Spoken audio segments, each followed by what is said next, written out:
when we check the groupings, we discover that it's the top Egyptian players that they were grouped alongside. But they said, look, we can actually overcome this. Let's see if we can get something out of it. And at the end of the day, you have Amadi Ome actually getting something out of it. Aziz Sholanke also getting something out of it. So you have one first gold and, of course, a silver for Nigeria. And so that's something you can look forward to and say, okay, now this is something, these two guys are actually forming a kind of, how do I put it now? Like a strong force, for the finals. And at the end of the day, they were able to get something out of it. Well, if you check what some of them did, they lost the first game and they went ahead to okay, how to fight back and claim a victory. Winning the next 3 games, that happens to Sholanke. So when you look at such, how do I put it now, such spirit, being able to bounce back from a particular game, and that, hey, the home crowd is actually in favor of the person who are actually playing with, that alone is something you can actually take away from them. So it shows that they have a kind of a good character, strong character, and they're able to carry it through. That's right. Remember, at the start of the competition, the president told them, go there and show good sportsmanship spirit, learn teamwork, learn bonding, and that's what they've shown. We used to say that at this stage, particularly when Nigeria is going for the Under-17 World Cup, we say they must not win because it's for developmental purpose. And that's what table tennis is trying to do. We know the names now. Amadi Ome. Before you used to know Abai Ome and Ima Shaun. Now our viewers, they can, glide to they know Aziz Sholanke, they know Sunday Akomolafe, young table tennis players, male team. Now, what the federation needs to do is give us female table tennis players to talk about, let's start talking about Vivian Oku. Let's start talking about Esther Oribamiche. Let's start talking about Gladys. Let them start going for competitions also. At the National Under-16 League, let's make it competitive. Let's put the right infrastructure in place. I know that we're doing this for the future. Very, very important. It's very, very important. We just really have to do that. We just want to see some young players in major international tournaments next year. We want to see them alongside the likes of Haruna Kodri. That's right. Who knows? Because Funke Oshanake is telling us, I'm tired. I'm almost 42. Give me a replacement. Shagun Torula is tired. Haruna Kodri has done his beats. But they're doing wonderfully well. We just want to have a big pool of players we can actually, take from. See the Egyptians. That's the Egyptians. When I heard that they're going to be having 120 junior players in the tournament, I felt, okay, they're hosting. Fine, they can afford that. But 120?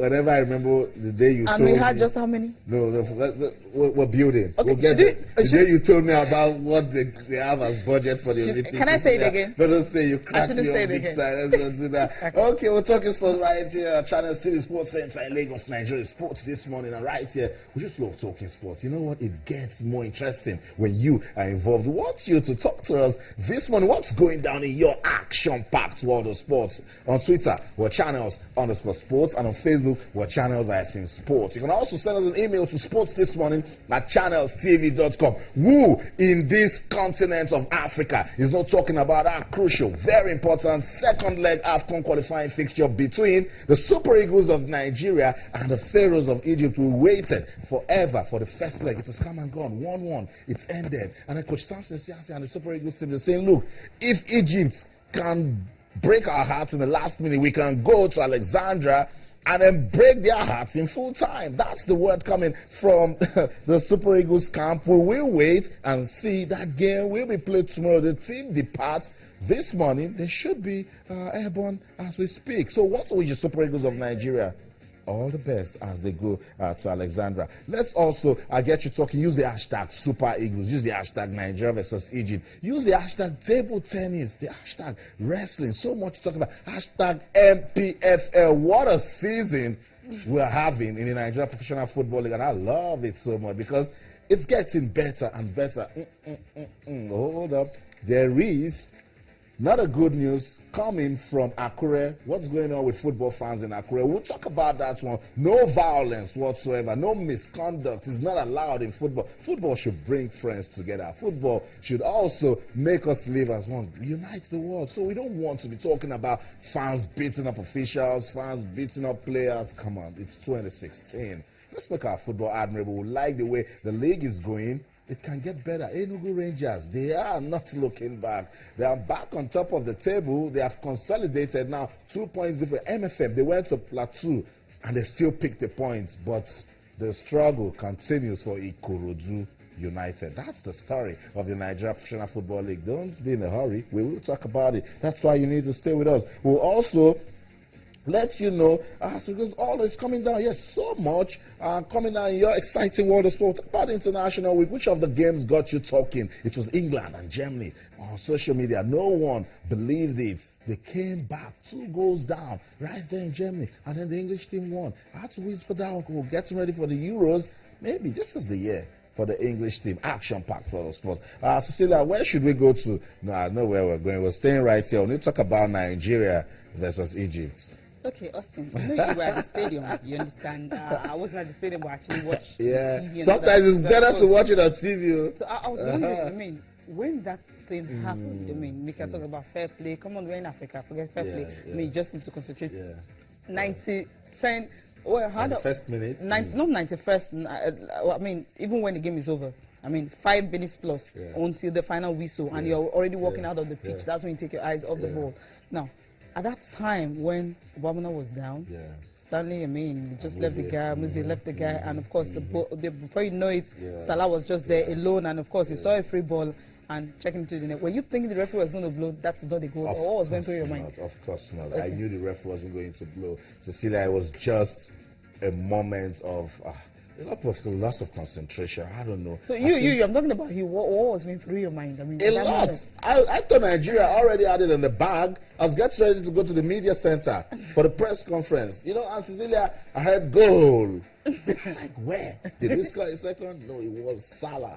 And at the 91st minute, if you've done a good job in keeping Salah checked, why would you let him be a free man towards the end of the game? Yes, Godfrey Obuabuna didn't do well. You got down, you got up, and then the referee, he doesn't have a choice. You can't blow such. What is fair play when the game is already ending? So you do your man-to-man marking at the time, you know. And again, I think they were just confused at the back. I don't know how to explain that loss of concentration, but after the game, I visited the Super Eagles training camp, and then Coach Samson says here, oh my goodness, he brought down the heavens. Gathered the players and said, look, what's going on? We can't be doing this, particularly to Godfrey Obuabuna. Made him understand that, look, if you know you cannot go on with the game, you call for your players. Let them take the ball out. And then Kali Keme also could have thrown that ball out, you know, out of the reach of the Egyptians. Now look at it. Amuzi left him. I don't know if Bruce and Godfrey at the same time didn't want to. But at this point, Amuzi should beholding this man. That's it. From that moment they raised that it's just 3 minutes, marry him. That's just, you know, make him your best friend. I have pictures of El Neni. Why didn't you see Iheanacho in that game? El Neni was following him from start to finish.